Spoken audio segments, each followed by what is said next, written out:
Hello বন্ধুরা, তো নতুন একটি জায়গা তোমাদেরকে দেখাতে নিয়ে যাচ্ছি। আশা করি ভালো লাগবে। তো এই বুঝে একটা লাইক, কমেন্ট ও শেয়ার করে দিবেন বন্ধুরা। আর অবশ্যই চ্যানেলটিকে ফলো করে পাশে থাকবেন, যাতে তোমাদের ভালো ভালো ভিডিওগুলো দেখাতে পারি। তো আমরা চলে এসেছি তপন থানার অন্তর্গত শ্রী শ্রী রাধা গোবিন্দ মন্দিরে। তো দেখো, ওই যে দেখা যাচ্ছে মন্দির, কত সুন্দর একটি মন্দির, খুব সুন্দর পরিবেশ। আর এখানে দু সাইডে পুকুর আছে, তো এক সাইডে আছে, তো খুব সুন্দর হাওয়া লাগে সেখানে।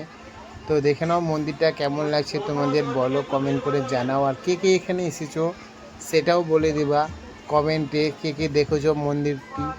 আমাদের তো খুব ভালো লাগলো মন্দিরটি দেখে। তো দেখো, তোমাদেরকে ভিতরে নিয়ে যাচ্ছি, উপরের দিকে সিঁড়ি বেয়ে উপরে যেতে হয়।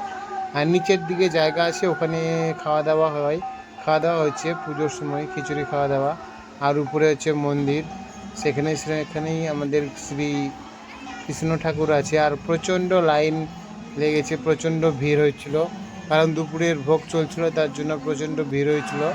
তো আমরা ধীরে ধীরে ভিড়ের মধ্যে দিয়ে হেঁটে হেঁটে যাচ্ছি। তো দেখতে থাকো, এখানে জয়ধ্বনি দেওয়া হচ্ছে। আর দেখো, এই যে প্রথমে মায়ের মন্দির, তারপরে এদিকে দেখতে পারবো প্রতিমাটা। তোমাদের দেখালাম না, কারণ অনেক ভিড় ছিল, সেখানে মোবাইল বের করা যাচ্ছিল না।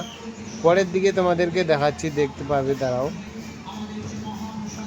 এই যে ভিতরের দিক দিয়ে যাচ্ছি আমরা, তারপরে তোমরা দেখতে পাবে মন্দিরটি। অবশ্যই এর আগে দেখে নিয়েছো যত সম্ভব মন্দিরটি ও ফটোগুলো, ছবিগুলো। আর এদিকে তিনটে রথ আছে, রথগুলির নামও আছে। তো তিনটে রথে টানা হবে বিকেলের দিকে। আর এদিকে খিচুড়ি রান্না করা হচ্ছে, খিচুড়ি খাওয়ার জন্য।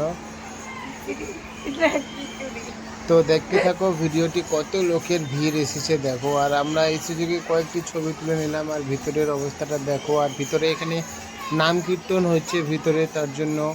আর দু সাইড দিয়ে লোক যাওয়া আসা করছে। আর খুব সুন্দর একটি পরিবেশ। মন্দিরগুলি নতুন বানানো হচ্ছে, দেখতেই পাচ্ছ তোমরা। এখনও পুরোটা কমপ্লিট হয়নি, কাজ চলছে, 90% কমপ্লিট, আর 10% কাজ চলছে। তো দেখতে তো পারবে তোমরা, ভিডিওটা দেখতে খুব সুন্দর। আমাদের মালদা ডিস্ট্রিক্টের মধ্যে খুব সুন্দর একটি মন্দির।